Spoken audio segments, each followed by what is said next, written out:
All right, welcome to today's Advice Guys webisode. Today we're going to talk to you a little bit about how to dress and run in the cold.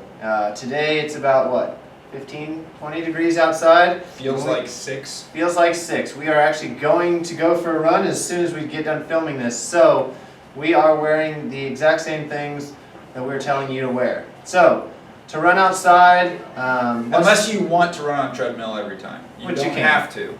this is just how you can run outside. Correct. But let's start with the feet. Today we have a little bit of snowy, icy conditions. If we have a little bit more ice, Ben is going to talk to us about what we can do to help with that. So Ben, what do you got for that? There's a couple different things you can do. We have 2 different products, Due North and Yak Trax, that you can actually put on the outsides of the shoes. It gives you sure footing. That's really the only thing this time of year. I'll run, I guess when it gets really, really cold, it's not very much fun, especially when it's dark out, but that's really the only thing that concerns me is obviously having sure footing and not slipping and just staying safe from that standpoint. But another cheap option is sheet metal screws, 3/8 number 6 sheet metal screws. It doesn't damage the shoe in any way, and I'll give you an up close here.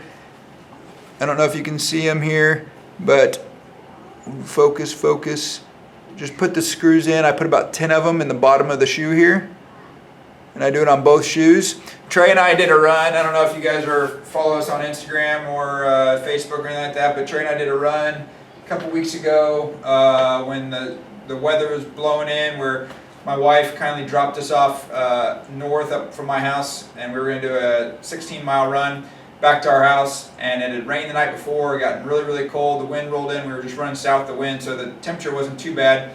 Outside of the fact that I got us lost temporarily and ended up being 18.5 miles, which I was fine with, but there was somebody else that wasn't. I wasn't. But I had these on, Trey did not, and he struggled. Slipped a lot. It was horrible. On the ice, and I had 0 issues, 0 problems up the hills. It doesn't matter. It makes a huge, huge difference. It doesn't, like I said, it doesn't damage the shoes. You take them out, you don't even know that they're there. Obviously, you want them short enough that obviously it doesn't go into your foot. But a very, very simple way to give yourself traction. There's also a product coming out. I'm actually testing them out right now. From Saucony. There are 2 shoes, the Razor and the Peregrine. This is the Peregrine, but they have another that Vibram actually has basically some ceramic in it, and those I went and ran with those yesterday, and those work great as well. They're a little bit more expensive. It's a specific shoe. You can run in them, but you don't have to do this, and we may carry those in the future, so that may be an option as well, and it allows you to be able to run outside on the ice with no issues. The only caveat I would say with the screws is be careful if you have something like a Nike Air that has an air pocket, you could puncture it. So choose wisely when you're picking the shoe that you do put the screws in. Yep.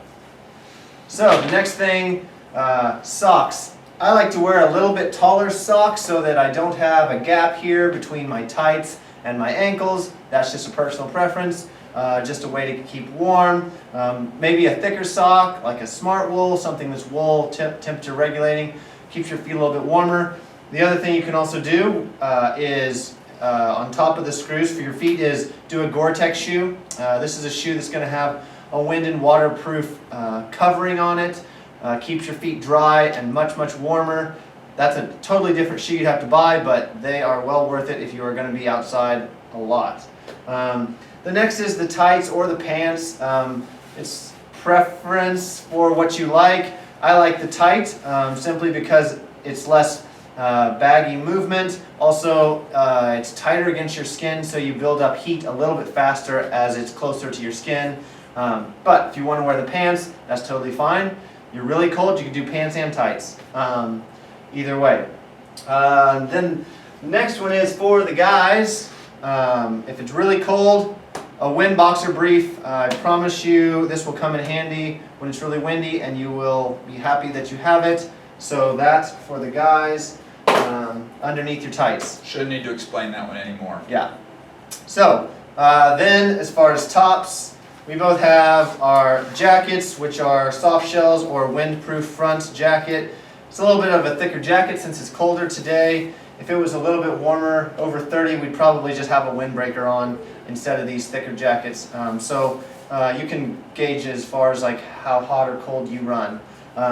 Then we have our base layer, which we both have a Mizuno Brothermo on right now. We like that. The Brothermo heats up as you produce sweat. I like to do the zipper, that way in case I actually get too hot, I can kind of unzip a little bit and let some air in. The base layer, nice and thin but still very warm, keeps, once again, close to your skin, gets the body heat very quickly. And then jacket, depends on how thick of the jacket you want as to how cold it is. And then as we get up to the neck face area, a balaclava or a neck warmer, either one, something to guard the nose, the mouth, especially when it's really windy or really cold. You don't want to get frostbite, and I guess if you're going to be either a ninja or hold up a liquor store or something, I don't know. But they work great, and also once you get hot, you can kind of pull it down, and then you can breathe easier, and if you get hot, you can just take it all down or off. So that's that. Then if it's really cold, you can also put a stocking cap over that, or just do simply a stocking cap. I think he's got just a neck warmer this time. So either way, whatever works for you, it will be very nice. On that run that Ben was talking about, when he got us lost, we actually went kind of into the wind and it was very, very cold. I had my face mask on, he did not, and he wishes he did. So it makes a big difference just being able to cover your mouth and breathe in a little bit warmer air. Then gloves. Same thing with the jackets. It depends on the thickness you like. My hands are always cold, so I have a very nice thick windproof glove that I like to use. In almost all cases, if it's a little bit warmer, I'll do a thinner one, but I like the very warm gloves for me. Ben takes his gloves off a lot more often, so he goes with a little thinner glove. If you got really cold hands, go with a mitten or a lobster claw or something that keeps your hands closer together.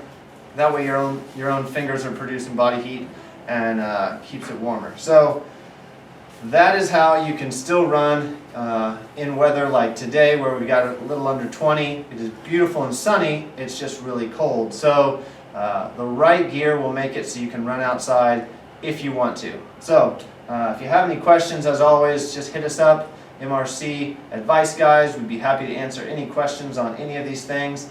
If you have questions on apparel, come and see us. We can get you pointed in the right direction. And we will see you next time. Be safe, get out and run.